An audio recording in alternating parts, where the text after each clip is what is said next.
I am honored to introduce our speaker. Ambassador Dennis Ross is counselor and William Davidson Distinguished Fellow at the Washington Institute for Near East Policy. Prior to returning to the Institute in 2011, he served 2 years as Special Assistant to President Obama and National Security Council Senior Director for the Central Region, and a year as Special Advisor to Secretary of State Hillary Rodham Clinton. For more than 12 years, Ambassador Ross played a leading role in shaping U.S. involvement in the Middle East peace process and dealing directly with the parties in negotiations. A highly skilled diplomat, Ambassador Ross was U.S. point person on the peace process in both the George H.W. Bush and Bill Clinton administrations. He was instrumental in assisting Israelis and Palestinians to reach the '95 interim agreement. He also successfully brokered the '97 Hebron Accord, facilitated the 1994 Israel-Jordan Peace Treaty, and intensively worked to bring Israel and Syria together. A scholar and diplomat with more than 2 decades of experience in Soviet and Middle East policy, Ambassador Ross worked closely with Secretaries of State James Baker, Warren Christopher, and Madeleine Albright. Prior to his service as Special Middle East Coordinator under President Clinton, Ambassador Ross served as Director of the State Department's Policy Planning Staff in the first Bush administration. During the Reagan administration, he served as Director of Near East and South Asian Affairs on the National Security Council staff and Deputy Director of the Pentagon's Office of Net Assessment.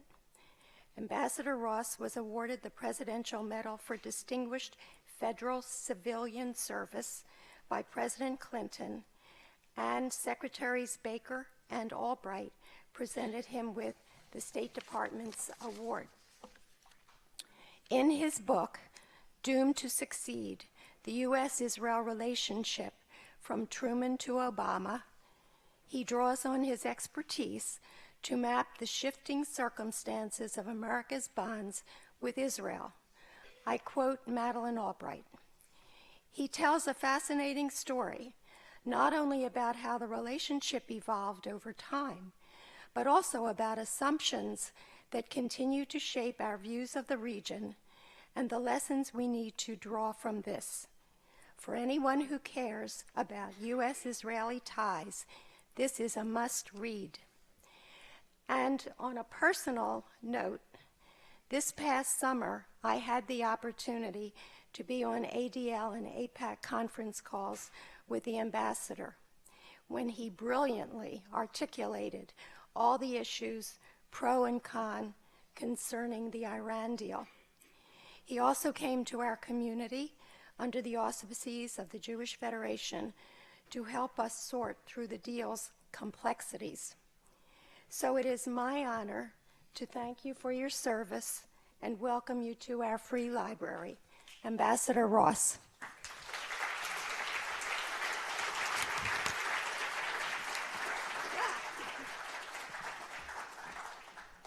Thank you. Well, obviously there's really nothing for me to talk about, but I'll force myself. You know, I thought what I would do, because it's pretty hard not to appear now and not at least start off by talking about what's going on now, and then I can link it to the book because there's a kind of natural connection. First, what you're looking at right now is probably not the Third Intifada. I say that not because I can tell you with a high degree of confidence that I know when this violence will end, when the terror will stop. I don't. Not because I'm so confident that it can't spread and become larger than it is. I'm not. But because this is really different from what we've seen with the first 2 intifadas. The first 2 intifadas were highly structured, highly organized. There was a kind of underpinning of organization that guided it. Those who drove the violence those who carried it out, were really driven by a lot of planning. That's not the case this time around. The ages of those involved are also dramatically younger. Even though the first Intifada was referred to as carried out by the Children of the Stones, it was the young Fatah activists of the Tanzim who actually drove and planned and shaped the Intifada. The second Intifada was an Intifada that was largely driven, at least initially, by Arafat, and then included a lot of Hamas bombings. Those who are carrying out the attacks right now, they're not affiliated. They're primarily between the age of 15 and 25. Most are actually right around the age of, around 20. And so it has a very different feel to it, and it's also in a lot of ways driven by incitement and incitement over something that's actually not real. One of the narratives that is being driven is a completely fallacious one, which is that the Israelis are trying to do to the Al-Aqsa Mosque what exists in Hebron. In Hebron, you may or may not know, Abraham's tomb is in Hebron. And so this is obviously something, Abraham's the father of both Jews and Muslims. And there is a tomb of Abraham, and on that side there are the Jews that go, and on the other side there's the Ibrahimi Mosque, and that's where the Muslims go. And so there is this theme being played out among Palestinians and it's in the social media, it's being pushed on a kind of incessant basis. There's this theme being pushed that the Israelis plan to do to the Al-Aqsa Mosque what they have done and what exists within Hebron. And a lot of the attackers are saying they're doing it because of Al-Aqsa. They're doing it to protect Al-Aqsa. So if you want to correct this, one of the things you're going to have to do is you're going to have to somehow get the reality and the truth out there. And in the Q&A, if you want me to deal with my suggestion for it, I can do that. What I wanted to do, though, is sort of, after giving you that kind of contextual backdrop, I want to sort of link it to the book in the following fashion. If you look at the administration's response to this, first there were several statements that came out of the State Department early on that implied a kind of moral equivalence. And when I say moral equivalence, what I mean by that is they linked this to settlement activity, or they linked it to avoiding the use of excessive force in response, and they didn't really focus on what I would describe as what is a kind of, not just a wave of terror, but a very intimate form of terror that's very different, again, than what you saw in the first two Intifadas. Stabbing, there's few things that are more, think about it, more intimate forms of terror and literal bloodletting than stabbings. It doesn't just reflect anger, it reflects also a kind of intimacy of the violence that you're prepared to carry out. And the idea that the response would be a kind of, let's link it to, well, Israeli settlement activity. Look, you can disapprove of Israeli settlement activity, you can say it's a mistake. It's not the reason that minors are carrying out stabbings. And the instinct to sort of describe it that way reflects a kind of instinct in the administration. And it reflects a mindset that we have seen in every administration since Truman's. And there is a mindset that is embodied in the national security apparatus that has looked at Israel through a lens both of creating problems for us on the one hand, but also a tendency to fear that if we weren't critical of enough of the Israelis in certain circumstances, we'd pay a terrible price with the Arabs. And that mindset, as I said, has existed in every administration from Truman to Obama. Some people may have seen that there was an excerpt from the book that was published in Politico, and then there was a story in the New York Times about it where I was describing Susan Rice, and the truth is when you read the chapter, as I know you all will,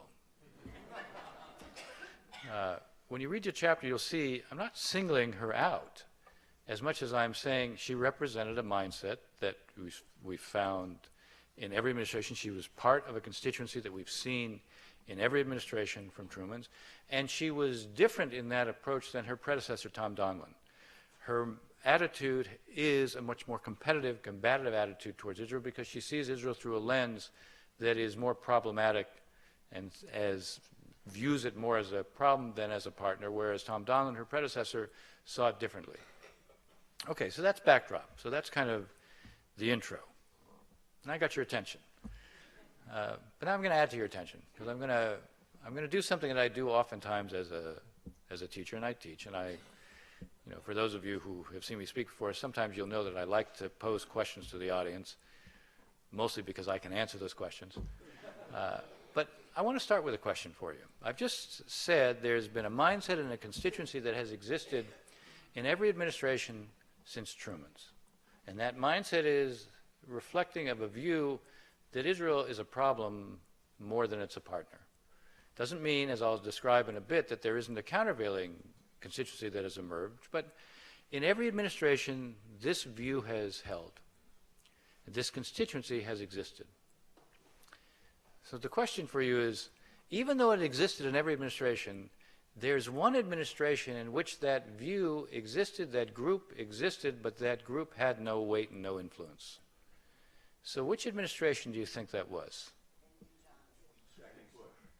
All right, second Bush, Lyndon Johnson. No, absolutely not Nixon. Well, I'll explain in a bit, absolutely not Nixon. Truman, no, absolutely not Truman. Clinton, all right, so, all right, okay. Jimmy Carter? Really, Jimmy Carter? The point was a group that saw Israel as a problem but had no weight. I can assure you, in Jimmy Carter, that was the only group that existed. But we'll get to that. All right, the question, I mean, I did anticipate that many people would say George W. Bush, and you did. And that's an excellent guess. I mean, it's a really good guess. It's a great guess. It's wrong, but it's a really good guess. But the reason it's a good guess is because the truth is, when President Obama comes in, one of the things he says is, look, for 8 years during the Bush administration, there was no daylight between the United States and Israel, which, by the way, I'll get to in a second, isn't true. And he said, the president said, and because, look, he asked the question, what did that get us? Got us nothing from Israel and created problems with the Arabs. And the irony, of course, is, well, actually, it did get you something. Sharon withdrew from Gaza unilaterally, in no small part because of the relationship, and Olmert, in no small part of the relationship, also presents something to Abu Mazen that goes beyond even the Clinton parameters in terms of offering a proposal which Abu Mazen didn't respond to at all. I mean, didn't say yes or no to. But the reason it's a good guess, in part, is because, as I said, the President Obama perceived that there had been no daylight between the two, which implies that constituency that viewed Israel as a problem had no weight. But the fact is, if you go back to President Bush's first call to Ariel Sharon after 9/11, it was a week after 9/11, after the President has declared a war on terror. In his first call to Sharon, he presses Sharon to have his foreign minister, then Shimon Peres, meet with Yasser Arafat. Now, at the time, there are bombs going off in Israel. And the president has declared a war on terror. Now, he would not have dreamed of having us talk to anybody responsible for bombs here, but he was pressing the prime minister of Israel to have his foreign minister meet Arafat. And the reason was that constituency I described. They were in the State Department, they were in the intelligence community, and there was pressure on the president because there was a perception among that group that the only reason 9/11 had taken place was because we were too close to Israel, because the Palestinian problem hadn't been solved. They were pushing, let's do an immediate peace initiative. Now, Bush changes over time, which is why the guess was a good guess. Bush changes overnight because he says, well, wait, we're fighting a war on terror, they're fighting a war on terror. Really can't be one standard for them, one standard for us. And he comes to see Israel through a very different light over time. But that group, that constituency, had weight. They had sufficient weight, so much weight that in his first call, after 9/11, after the declaration of war on terror, that's what he presses Sharon to do. Some of you may recall, this is in the Bush chapter, which, again, you'll all read, he, on October 4th, which is a week after he's had Peres see Arafat, there are, between the time that Peres sees Arafat and October 4th, there are a couple of bombings in Israel, including on the day of October 4th, and Sharon gives a speech that day where he says Israel will not be Czechoslovakia. And he calls on the United States not to treat Israel as Czechoslovakia, which again tends to bring you back into focus that there really was pressure on him and he was reacting to it. He had gone along with what we'd asked, and yet there were still bombings. All right, so that was a good question to start with. Like I said, that added to your interest. Now you really want to read the Obama chapter. So, you know, the answer to the question was Clinton. The only administration in which the group exists but has no weight is Clinton, and it's because Clinton believes that we are Israel's only friend. And when we have differences, he wants to manage them in private. It's fine to deal with the Israelis, it's fine to disagree, but he doesn't want to expose the differences in public because he feels, since we're Israel's only friend, if we expose the differences in public, what it will mean is that Israel's enemies will believe that, in fact, they can threaten Israel more. The sense of difference with Israel in his mind will weaken Israelis' deterrence.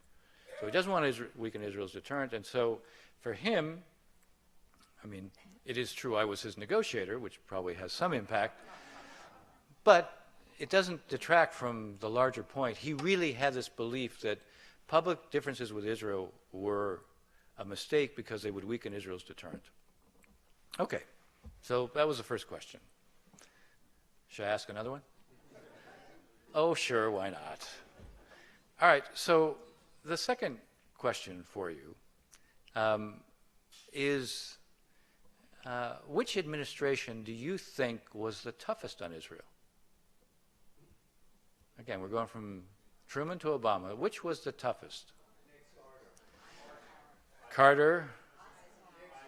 Okay, Eisenhower, I won't belabor it because Eisenhower is the correct answer.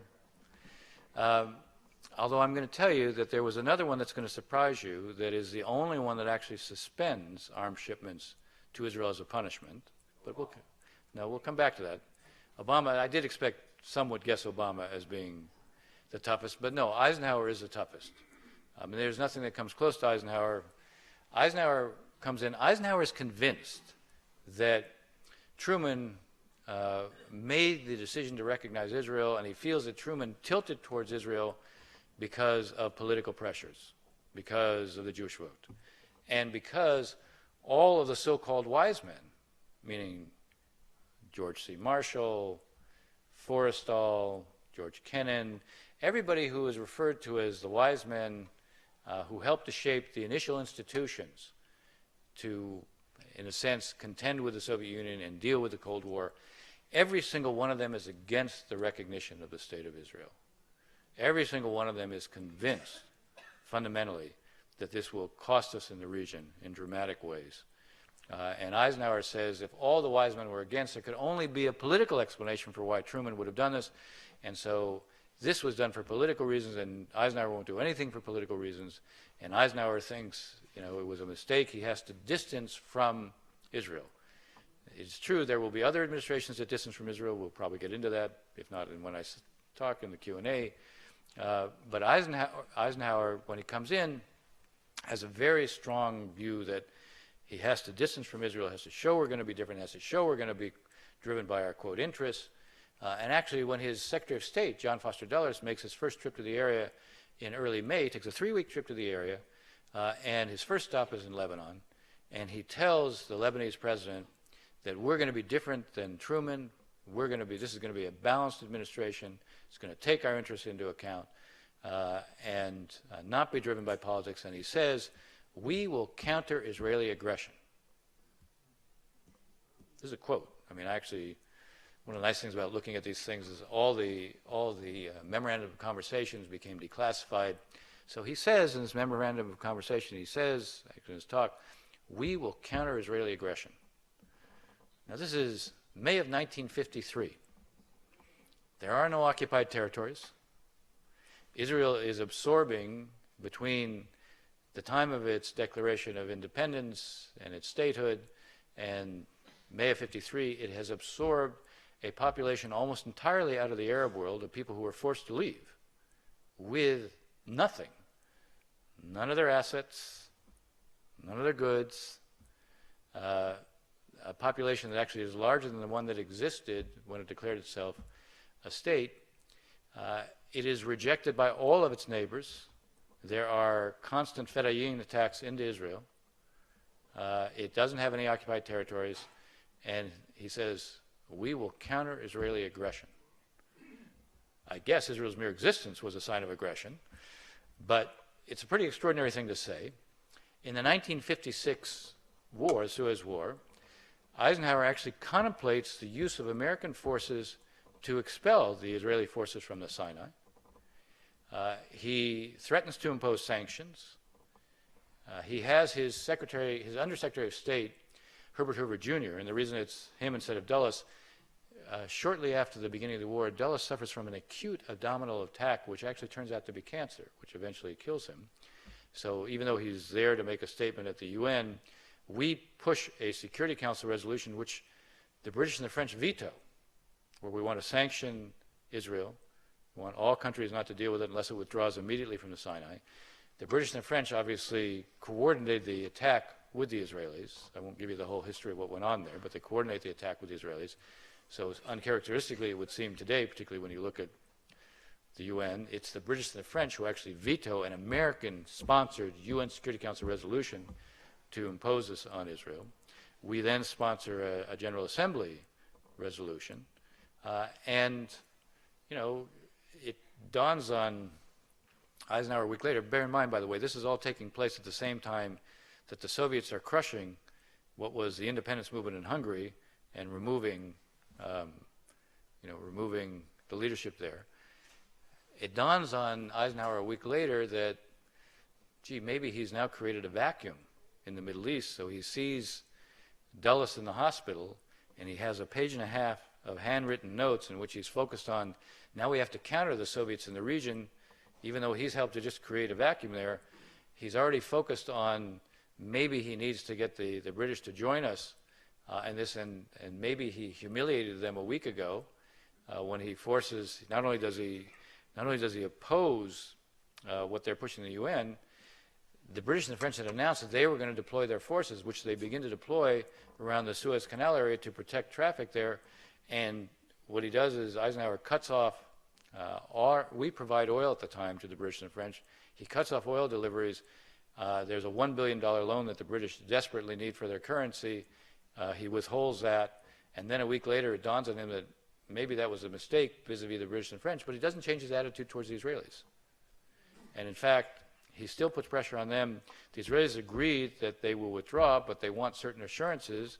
They want to know that there'll be UN forces put in there. They want to know that the UN forces can't just be withdrawn. They want to know that the blockade of the Straits of Tiran, which prevent a lot from being a port, won't be reimposed. And eventually he gives assurances, but they fall short of what the Israelis want.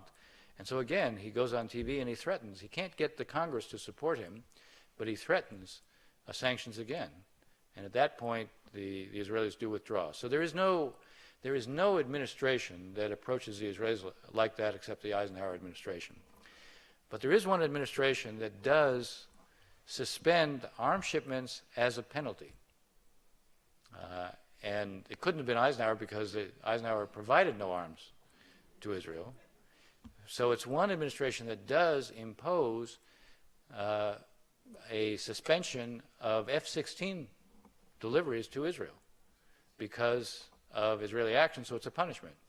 Can you guess which administration that was? Reagan. Yes, Reagan. It was Reagan. It was Reagan. Reagan in the first 2 years does a number of things.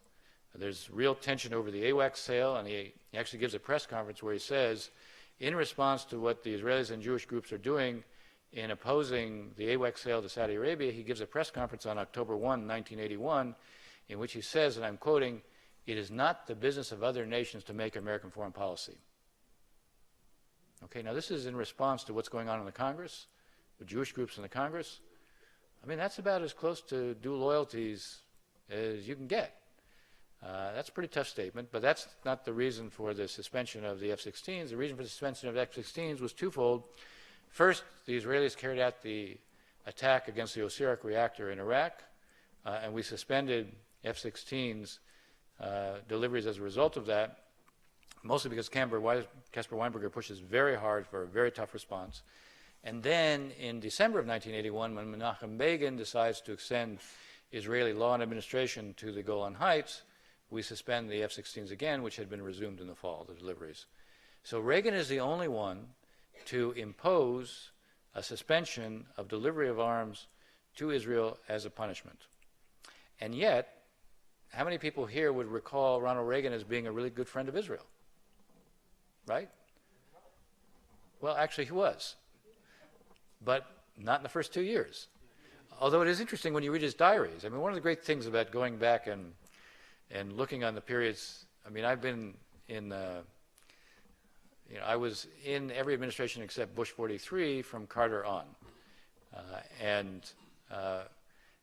So obviously I could, the administrations of which I was a participant in, I looked at, and how I wrote those chapters is a little different than the ones that preceded the time I was there. And so going back and reading, all the diaries of the different presidents was really quite interesting. In any case, Reagan in his diary at one point during the AWACS fight is sort of musing to himself, don't they realize, referring to the Jewish groups, don't they realize they have the best friend in the White House they've ever had? Because he really does have an emotional connection to Israel. And by the way, the roots of it go back to the Holocaust, the Shoah. He was doing training films in World War II. That's what his responsibility was. And he saw the first films of the liberation of the death camps. And they so horrified him. He tells George Shultz later, when George Shultz was Secretary of State, that he kept them because he thought this was so horrible, he thought it wouldn't be believed. And he wanted the proof of what was there. And it created this very strong emotional connection to Israel. But the first 2 years, there's real division within his administration. The Israelis take actions that surprise us on a number of occasions. And then there's the siege of Beirut in the summer of 1982. And then there's Saba and Shatila, the killings by the Phalange in the refugee camps of Palestinians after the PLO was forced out. We feel responsible because we've made promises at the time getting Arafat to leave that the camps would be protected. And the Israelis, the IDF was outside the camps and allowed the Phalange to go in. It produces the Cain Commission report. Ariel Sharon is forced to give up the defense ministry because of the Cain Commission report after this. And that begins the process of change again. And what really brings Reagan back to his roots and to his instincts is that George Shultz negotiates something called the May 17th Agreement in 1983, in which Israel pledges to withdraw from Lebanon if Syria withdraws. Now, in September, at the time Israel had, actually in the summer of 82 and up to September, when the Israelis basically had gone to Beirut, the siege of Beirut, at that time what ends up happening is that the Syrians, having been defeated in Lebanon, they lose 88 planes to 0 from Israel, the Beirut-Damascus highway is taken over by the Israelis. The Syrians say they'll get out, they promise the Saudis they will get out of Lebanon if the Israelis will. Well, by the time we actually negotiate that, everything has changed. Why has it changed? Because the Soviets have completely rearmed them. The Soviets have gone ahead and actually created a new air defense for the Syrians. They put in long-range surface-to-air missiles, the SAM-5s. The emergence of Hezbollah, which is created by the Revolutionary Guard of Iran within Lebanon, is responsible for the killing of 241 Marines at the Beirut barracks. All of this changes. The Syrians are no longer willing to get out. Here the Israelis are willing to get out. The Soviets have been behind this. And for Reagan, it brings him back to who he is. And he looks at Israel as a natural strategic partner. And he presides over the transformation of the relationship. Until Reagan, there is no structure of serious coordination and cooperation with the Israelis on security issues or anything else. What you end up seeing after Reagan is he creates something under the rubric that's initially called the Joint Political Military Group, a whole structure for cooperation and coordination, military to military, joint military planning, support for the Israeli defense industries. For the first time, we provide something called offshore procurement, where the Israelis can take $500 million of the assistance they get from us, which that level of assistance, $3 billion a year, started after the Egyptian-Israeli peace treaty during Carter.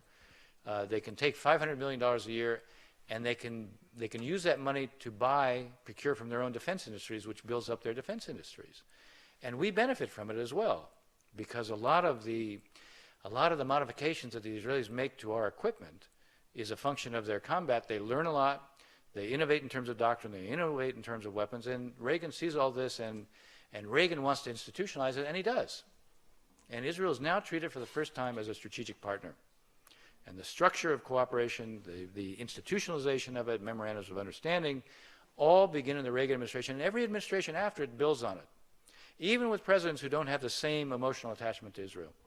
The one other change in the Reagan administration is that for the first time, you now see a constituency, a counter-constituency of expertise that is driven by a very different perception of the Middle East and a very different perception of Israel. And the perception is we should collaborate with Israel. They're not a problem, they're an asset. So Reagan represents an important turning point, both institutionally and in terms of the structure of the debate from that point on within administrations. Now, this constituency that views Israel as a problem, which I said at the outset existed in every administration, it basically was driven by three assumptions about the area. The first assumption, and these are interrelated assumptions. The first assumption is that if you distance the United States from Israel, it'll produce payoffs with the Arabs. You'll get benefits with the Arabs. The second is a corollary that if you cooperate with Israel, you'll pay a price with the Arabs. And the third is that you can't really change the Middle East or our place in it unless you solve the Palestinian problem.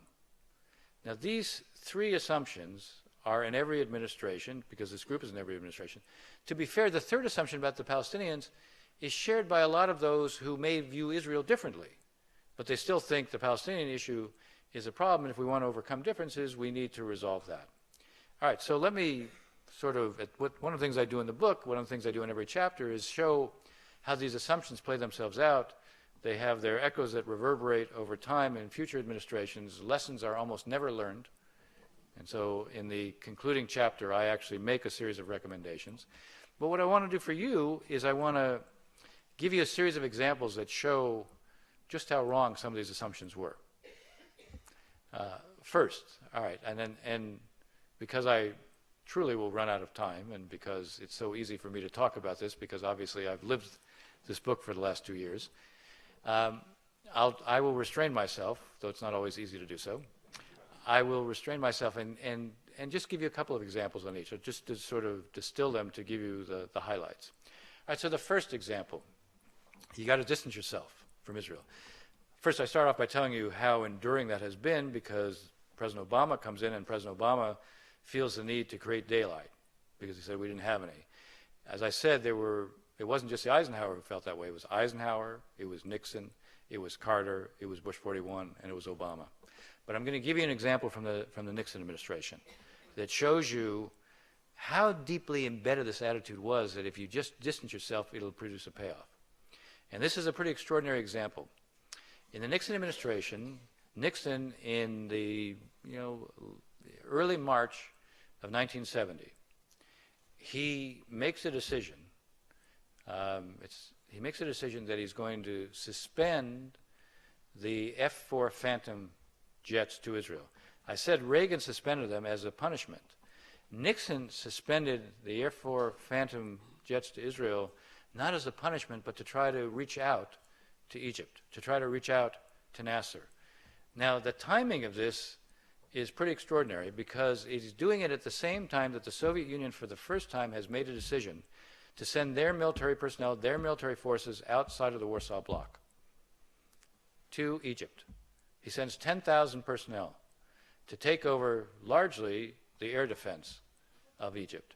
Now, the very moment at which Nixon is suspending the Phantoms to Israel is the moment where the Soviets are doing this. When you read the Nixon chapter, you'll see Kissinger was very much against it, but Kissinger has very limited role to play on Middle East issues for the first couple of years, because as I also point out, and I just quote Nixon from himself, because Nixon was trying to reach out to the Arabs. Nixon actually felt the 1967 war had been a defeat for us because he felt it gave the Soviets more access in the Middle East, which actually it did not, but that's a different issue. And he keeps Kissinger out of this because Kissinger's Jewish and it'll make it difficult. I mean, I'm not making this up, I'm quoting him. It'll make it difficult to reach out to the Arabs. So he suspends the F-4s at this time, which I might note parenthetically, if you think that President Obama has been passive in response to what Putin is doing in Syria, by comparison, he looks active. When Nixon suspends the F-4s at the very moment the Soviets are making this decision to go ahead and ship their military personnel to Egypt, go outside the bloc, he sends, after he makes the decision to suspend the F-4s, he sends his Undersecretary of State, Joe Sisko, to see Nasser with the expectation, look what we just did. I mean, look, what a gesture. We're really taking your concerns into account. So you ought to respond. You know, let's think about what we can begin to do together. And Nasser just tells him, are you joking? Nasser doesn't show the slightest interest in changing behavior. In fact, he insists that Nixon do more against Israel. Because, you know, why is he impressed by this? If we're prepared to do this, why wouldn't we do more? We don't ask him to stop with the Soviets, and his response is basically, to use a diplomatic term, he just blows us off. So this is a pretty good example of, okay, distancing from Israel and getting nothing for it. And as I said, in every administration that distances, we never get anything for it. All right, so let's do the corollary assumption. The corollary assumption was, but if you cooperate with Israel, you know, you pay a price. So the first administration to provide arms to Israel is John Kennedy. You know, even though Truman is remembered a certain way, as I said, Eisenhower saw him as being too close, Truman provides no arms to Israel. He imposes an arms embargo, both before and after the state is declared. So he doesn't provide arms. And in fact, he doesn't even provide assistance to Israel of any form until after Israel has its first election, which is January 31, 1949, at a time when they're having to absorb lots of you know, the numbers that they're having to absorb. And I mean, people forget, you know, Israel was so poor at this point that they had foodstuffs of only 1 week's supply. They literally were like week to week. And we don't provide any assistance under Truman, who supposedly is seen a certain way by Eisenhower, until the state declares itself May 15, 1948, until after January 31, 1949. Kennedy is the first to provide arms.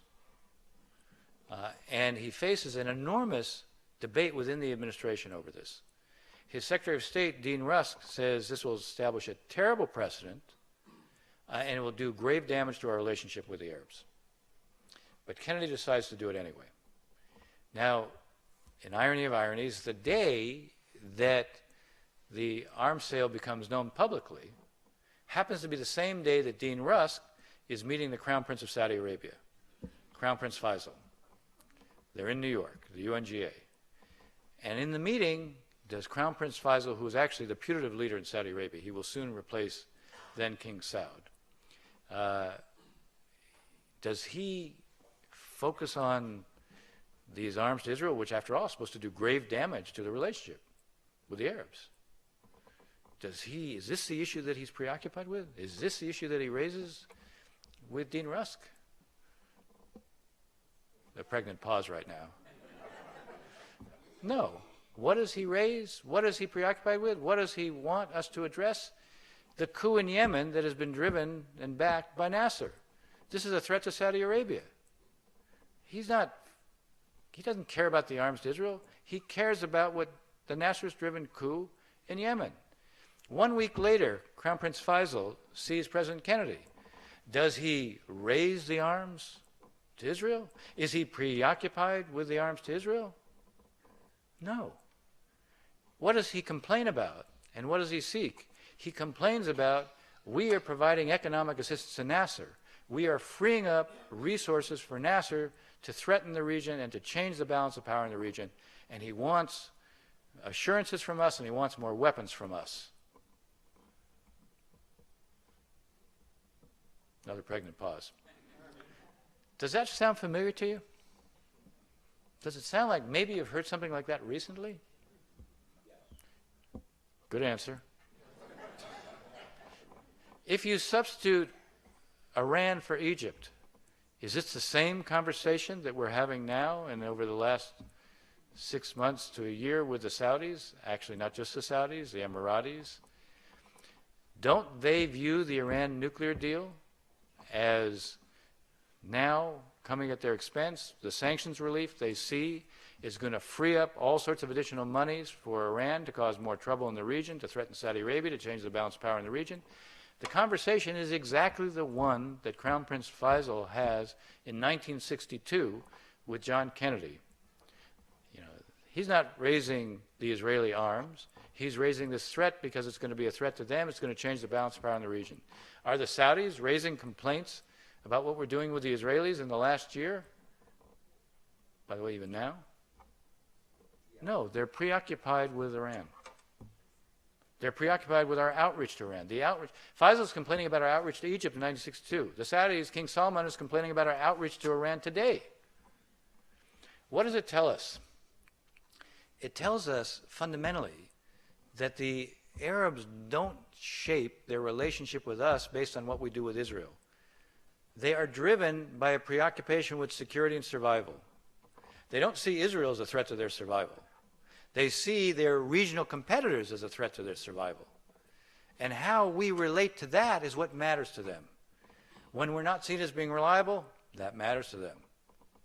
When we're seen as not doing enough to deal with changing the balance of power against them, that matters to them.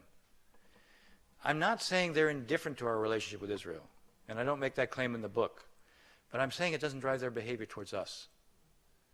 You know, when I said that earlier that Nixon thought the 1967 war was a defeat for us because the Soviets gained more access, they gained more access with the countries they already had access to: Egypt, Syria, and Iraq.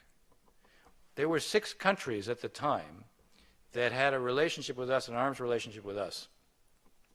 Not one of them said, gee, because of what you did in 67, you know, we're going to break that relationship. Not one of them. In fact, the arms that we provide in 1963 to the Arab world, to the Middle East, go from $44.5 million a year to $995 million a year, just short of $1 billion. Their relationship with us is a function of how they see our importance to their security and survival. This enduring set of assumptions, you know, as I said, seems to be embedded. Now, I said I cited 3 assumptions. I didn't cite the last one. The last one is the Palestinian issue.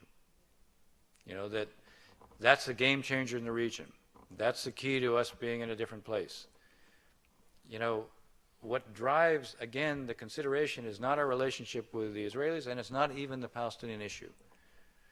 The Arabs have used the Palestinian issue as a competition between themselves, and more recently, you know, it's not an issue that they can be indifferent about.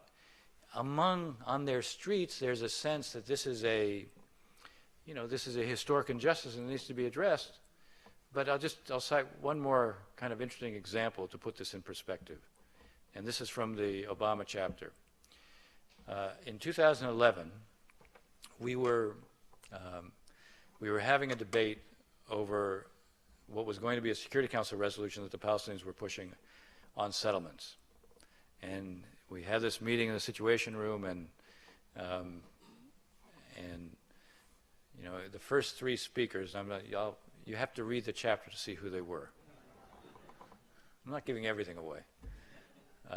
First 3 speakers, they're very senior people, cabinet level people, are saying if we veto this resolution, and this is at the time when you already have the Arab awakening, so Tahrir Square is going on, you know, Damascus is beginning to unfold in Sana'a, in Tunisia, you know, the argument that's being made is if we veto this resolution, we will become an issue in Tahrir Square. We will become an issue when we haven't been in this, what's happening in the Arab Spring, and we'll pay a terrible price. And the president turns to me and says, what do you think? And I say, I think what we're hearing are people who are looking at a region that doesn't exist. I said, no one in Tahrir Square is out there because of Israeli settlements. They're out there because of the relationship between ruler and ruled. They're out there because they're focused on their own self-determination, not self-determination for the Palestinians. They're out there because they've lost their fear and they're ready to take on these regimes. This is about their destiny, not about the Palestinians. I said we should veto this because we told the Palestinians not to push it, and we would. And we can do it because no one is going to pay attention to it because they're completely preoccupied elsewhere. I'm not saying they'll never be concerned about it, but they certainly aren't concerned about it today. The president doesn't make a decision in that meeting, but he does make a decision to go ahead and veto. And guess what? No reaction. 2 months later, we're in the sit room. It's an issue that's not the same one. Not, you know, it's not exactly the same, but it's basically a lot of the same discussion. And I can't help myself. I said, look, we had this discussion 2 months ago. All of you who were convinced the sky was going to fall if we vetoed the resolution and nothing happened, what is it about the region that you don't get that led you to think that if we vetoed, there'd be this terrible catastrophe? And what have you learned from the fact that there wasn't? I didn't get an answer. But you can read the book, and you can get the answer.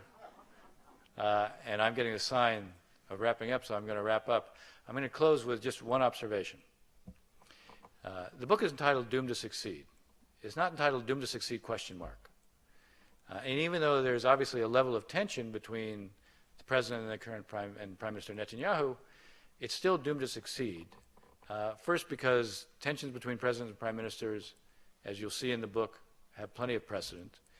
But even more importantly, there are things that bind us with Israel that are going to continue to bind us with Israel. Shared values, shared interests, shared threats.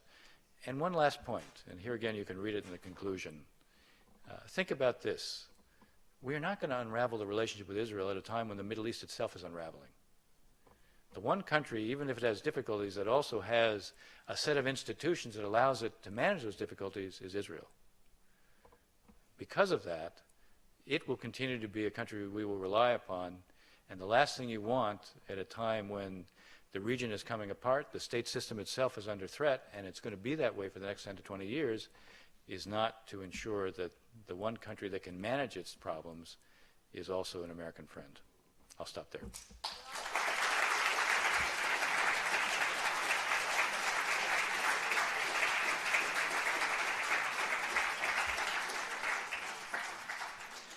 Okay, I will take questions. All right, I'm going to recognize people have their hands up because if you have your hand up, people have mics and they can go to you. There's a person over there, hand up, hat on, hand up high, flexing his hand just to show he's really anxious. Thank you very much. Very nice speech. Really enjoyed it. You stated 3 points of assumptions. Well, I would like to make a fourth, which is that the State Department has been notoriously anti-Israeli from the get-go simply because of jobs. There are 27 Arab nations, which means there are 27 diplomatic missions. Yes. So, and there's one for Israelis. So they have a vested interest in not supporting Israel. That's a very legitimate point. And just, again, to always bring it back to the book, because after all, I'm here to talk about the book. The first Secretary of State who really understands that and changes the ground rules in the Near East Affairs Bureau in particular for how things are going to work is George Shultz. Prior to that time, just to put this in perspective, if you were going to work on Israel, the State Department basically had you, and this is the reality, you would either, your other post would be South Africa or Taiwan. So you went like kind of Israel, South Africa, and Taiwan. It shows you how the bureaucracy in the State Department looked at Israel. And George Shultz mandated that if you were going to rise up the ladder in the Near East Affairs Bureau, you had to serve in Israel. You had to be on the Israeli desk, you had to serve in Israel. So from George Shultz's time on, if you're going to rise in the Near East Affairs Bureau, you had to have experience in Israel and not just on the Arab side. So it reflected. He understood what you're saying, and since that time, he created a reality. George Shultz is a really extraordinary person in terms of his views. You'll see when you read the chapter on Reagan, there was a high expectation, because Shultz had come from Bechdel, that he was going to have the same attitudes as Caspar Weinberger. Caspar Weinberger, by the way, during Israel's siege of Beirut, Caspar Weinberger wanted to break relations with Israel. It's really, think about it. I said Eisenhower was tough. He wanted to break relations with Israel. And George Shultz, he and George Shultz sort of are like this in a lot of issues, but certainly they're like that on Israel. Shultz, in the end, has the same mindset of Reagan, and you see the change from really the beginning of the late 83, 84 to the end of the administration. But your point's a very legitimate one. Okay, I'm going to go right over here, left over here, just to show that there's no political statements being made by me. All right, so how about down here? Second row right here. And then I'll go to the center next, because I'm fair and balanced. What I would like to ask you is if you had unilateral power for the next 10 years and were able to use American power in the best possible way in the Middle East, what would be some of the chess plays that you would make? Okay. It's a very fair question at a very difficult time, and the way I think you have to have a point of conceptual departure, meaning you have to have a framework for the area, and then your objectives have to be driven by that. One thing I would say before I describe what the conceptual glue would be for me, I would start with a premise, which is we cannot make our choices in terms of how we respond to issues that are binary. Meaning, if it comes to trying to pursue Israeli-Palestinian peace, it can't be we will do nothing or we have to solve the problem. Because if we set up we have to solve the problem as our alternative, we can't do it now or in the near term. And that would become an argument for doing nothing, in which case you'd create a vacuum. The same logic for the approach towards Syria. The choice can't be we will do nothing or we have to put boots on the ground. You don't have to put boots on the ground, but if that's your standard, then you're going to do nothing and you'll have a vacuum. And we see, whether it's on peace or it's on conflict, when you do nothing, the vacuum is filled by the worst possible forces, which if you then are going to do something, your choices are worse and you have to do more. And that's unfortunately been what we've been doing in Syria. So what would be my conceptual glue? I would look at the region and I would say, we need the radical Islamists, whether they are Sunni, meaning ISIS or Daesh, or they are Shia, meaning Iran or Hezbollah or Saybal Haq or all of Iran's Shia militias. We need them to become, our objective needs to be that they must become weaker. Every policy I would make every day would be governed by how do I ensure that they become weaker? And I would try to build the forces first to preserve the state structure in the Middle East, because if the state structure in the Middle East breaks down, you'll have a series of ongoing vacuums. You'll have a series of ungovernable areas which becomes very ripe for groups like Daesh or ISIS to emerge. So this would be my conceptual glue. My policy would be guided by that analysis and by that objective. And I would focus the policies on what can I do to strengthen the forces who are opposing the radical Islamists, whether they are Sunni or whether they're Shia. Just one more point on this, apropos of Iran. What I just said doesn't mean that I wouldn't have done a nuclear deal with the Iranians. But I would have made sure that as part of doing the nuclear deal with the Iranians, that our deterrence of Iran was bolstered on the nuclear issue, number one. And number two, I would have followed the logic that we applied to Iran, certainly in the first term in the negotiations, which was build the pressure on them but leave them a way out. And that logic, which produced increasing sanctions and pressure on them, is what actually brought them to the table.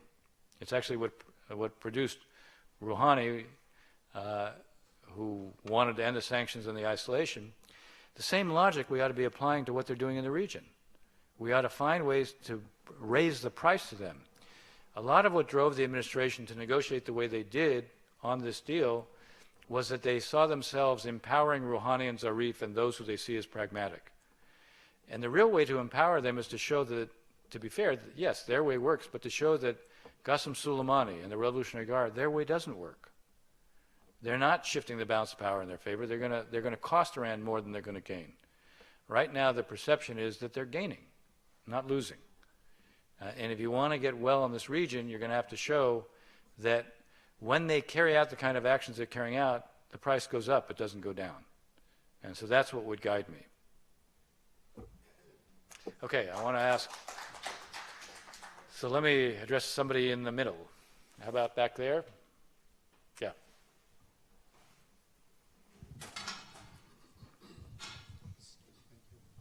Could I ask a question about Iraq? Sure. Do you think it was possible that the United States, if the Obama administration had tried harder, would have been able to negotiate a SOFA agreement with a Security Forces agreement with Iraq, or because Maliki being Shia-leaning and their parliament not meeting, that it was just impossible, and that would be, and because they wouldn't allow we call immunization, we wouldn't. Right. Look, as you probably glean, I don't have a problem criticizing the administration when I think it's wrong. On Iraq, I don't think it was wrong, and the essence of your question gets to the heart of it. First, the Bush administration left a legacy, and I mean the legacy was they had done an agreement with Maliki. President Bush had done an agreement with Maliki that had us pulling all U.S. troops out by December 31, 2011. I was in the administration for the first 3 years, and I saw we made an effort to try to maintain a presence. At a certain point, Maliki was still open to negotiating something. The hang-up was always going to be immunity, legal immunity for our military there. No president's going to put our forces on the ground in a way that makes them subject to local laws and basically the local whim. So this was an issue. Now, Maliki didn't want to put a bill like that before his parliament, but he was looking for ways to do it until the Arab awakening began. Then, what people haven't paid attention to is there were big demonstrations in Iraq after what you saw first in Tunisia, then in Egypt, in early 2011. Until that point, Maliki was more open to finding a way to negotiate a bill that would allow a continuing American military presence there in terms that we could live with. Even more to the point, a lot of the Sunnis who wanted us there, because at that point they saw us as potential protection, they too were in favor of this. After the awakening began and there were big demonstrations, nobody was willing to pay the price. Nobody was prepared to support a bill in the Iraqi parliament. And so even though there were real efforts being made to try to find a way to negotiate a presence, and there were differences within the administration on what the residual presence should be. The Pentagon was looking to keep 25,000 there. It's true the president didn't want that many. The president was willing to have something like 10,000 there. And then to make it easier for Maliki, something like 5,000 there.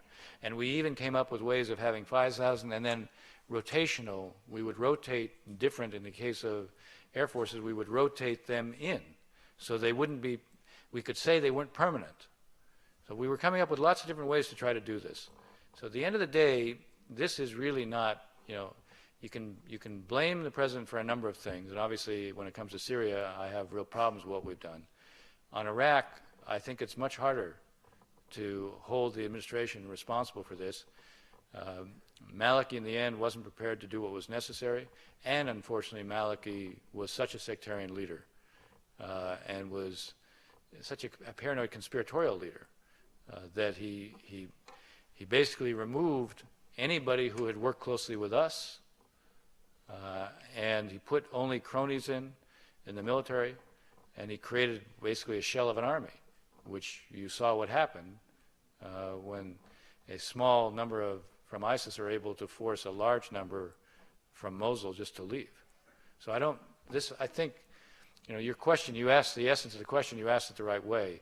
I really don't think this was one where the administration had a huge choice. Okay, down in front.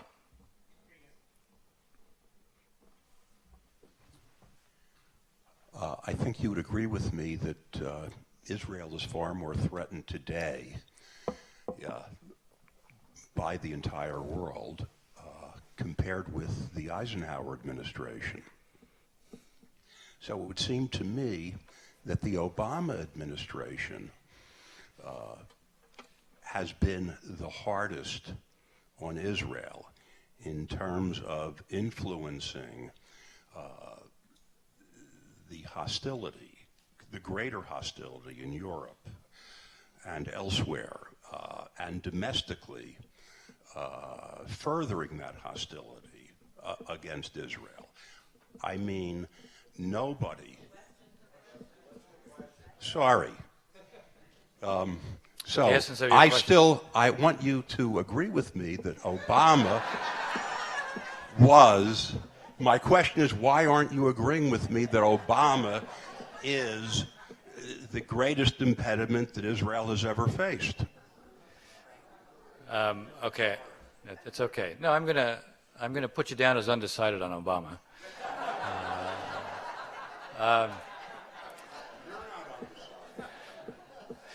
I'll tell you why I don't agree with you. I will say you're making a fair point, and I'll get to it in a second. I don't agree with you because, look, at the time, go back to the Eisenhower administration, Israel can't get arms from the United States. Israel is surrounded by everyone in the region rejects their existence. It is facing daily Fedayeen attacks. Its army doesn't have anything like what it is today. Israel is the strongest military in the region today. Israel has complete backing from the United States militarily even today with Obama. Obama has been very responsive to Israel on security needs. Where he hasn't been responsive is on the question of the Palestinians, where he sees Israel as strong and the Palestinians as weak, and he puts the entire onus on Israel. And this gets to the heart of what you're asking, which is legitimate. Israel didn't face a delegitimization movement outside of the region in the Eisenhower administration. But in the region, it was completely rejected. It was surrounded. It didn't have the strength it has now. And the Europeans supported Israel because they saw it as the underdog, and they were supporting it then. Today, Israel faces a delegitimization movement throughout the rest of the world, and certainly in Europe. And the distancing that Obama has engaged in from Israel has given more license to those who want to delegitimize. So I would say that there is something to your point, although, again, if you look at, to be fair to the administration, be fair to the president, he typically votes with Israel in all of the international organizations where Israel is under assault. We will, there's this outrageous resolution in UNESCO, outrageous, that to say that the Western Wall, which is a retaining wall of what was the temple, is part of the Al-Aqsa Mosque. I mean, when you begin to challenge faith, I mean, it's beyond, this isn't politics, it's outrageous. And the administration will vote against that. And it will, you look on the Human Rights Council, the great irony is you look at the Human Rights Council, all the biggest violators of human rights are sitting there, and then they judge Israel, and they make Israel, 70% of the agenda items are related to Israel. And the administration supports Israel straight across the board there. But I do think when you open up this kind of gap, which is, it gets back to what I was saying about Clinton, why Clinton wouldn't do it. Clinton wouldn't do it because he really thought it played to Israel into the hands of Israel's enemies. And the President Obama, like the four other administrations, four other presidents who thought the distancing was Israel was a good thing, he has been part of that tradition. I say in the Obama chapter, he was with the Collaboration Partnership Group on Security, and he was with, on the peace issue, he was with the more competitive group within his administration on those issues. Okay, one last quick question, which doesn't mean there's one last quick answer. Okay, so that's a tough one. All right, I've been to the center group, so let me do, how about over here? Yeah. Actually, that's not, how about I take those two together, okay? And I'll wait to hear both questions before I answer. To what do you attribute the anti-Israel media bias from The Guardian to the BBC to the New York Times to CNN? Right there. I'll repeat the question. About the current situation, what do you see as the role of social media and ISIS in inciting more violence rather than less? Yeah, okay. So the second question, if you didn't hear it, had to do with the role of social media and ISIS in terms of what we're seeing now in terms of the wave of terror. And the first one is, what do I attribute the sort of anti-Israel bias in the media, like The Guardian and I put The Guardian and the BBC in a different category than I put CNN and New York Times, which I think, by comparison, I think they're actually quite straight. If you read The Guardian, you would think that they're part of the headquarters of the delegitimization movement of Israel. But on the first question is a very important one, because most of the incitement is being fueled by social media. It spreads untruths. It spreads the mythologies. You'll see they'll do videos of the Palestinian, those who carry out stabbings, then they get killed. They don't show the first part. They show only the result. And they said, go protect your brother. And also ISIS, I think, is something that has been understated, and I didn't say it in my opening remarks. The role of ISIS in terms of its attraction to a lot of younger people throughout the Middle East as being a kind of reaction to everything that is a source of frustration. Here's the action, here's the right reaction. I think that also plays a part in what we're seeing. I think it does influence, these who are between 15 and 25. The bias is, especially in Europe, what I would describe as the educated class, the media, the academics, they have completely accepted the Palestinian narrative and completely reject Israel's. It's astounding. I mean, I was speaking in London a couple years ago, and I was asked a question by someone in the audience about what I thought about the academic boycott of Israel. So I said, and how did I explain it? I said, well, I guess I missed this was at the time when Darfur was at its sort of worst. So I said, I guess I missed the academic boycott of the Arab League, which allows Sudan to continue to do this. And I must have missed the academic boycott of China, which was the biggest supporter at the time of Sudan. So I guess I missed those academic boycotts, right? I mean, they exist, right? Of course, there's a blank look in the audience. And I said, so they don't. So the only one you single out is Israel, so there must be an explanation for that. That you apply one standard to Israel and a different one to everybody else in the world. And I did that pregnant pause thing again. It's kind of a technique of mine. And I said, well, there must be an explanation for it then, huh? And so someone says, well, what is it? I said, well, if it looks like a duck, walks like a duck, quacks like a duck, anti-Semitism must be an important part of this. The delegitimization movement is a new form of anti-Semitism, because it's saying there's no such thing as a state of the Jewish people that can be legitimate. And if you're actively delegitimizing it, then it means anybody who supports it, meaning anybody who's Jewish, is probably also not legitimate. So I'm not saying that when it comes to The Guardian and the BBC and so forth that they're driven by anti-Semitism. I am saying that they view the Palestinians as a victim to such an extent that they ignore everything else. And it's part of a problem that is deeper, that helps to perpetuate the conflict. Because the Palestinians have a political culture today that rules out any compromise, because they see themselves as the victim, because they see themselves as weak. And every time in a sense, you give them a pass, you make it less likely you can ever settle a conflict. I'm a big believer that both sides have to be responsible, both sides have to be accountable. I'm quite prepared to criticize the Israelis when they do things they shouldn't do. But you can't criticize only one side and never the other. If you read The Guardian, you wouldn't know the Palestinians ever do anything wrong. You wouldn't know about incitement. You wouldn't know about how every time someone stabs somebody, they're treated by the Palestinian Authority as a martyr. You know, you can't have it both ways. And yet there's a tendency to do that. Now, I would say when it comes to the American media, I still think the American media is basically fair. But I'll tell you, there is an interesting dynamic at play.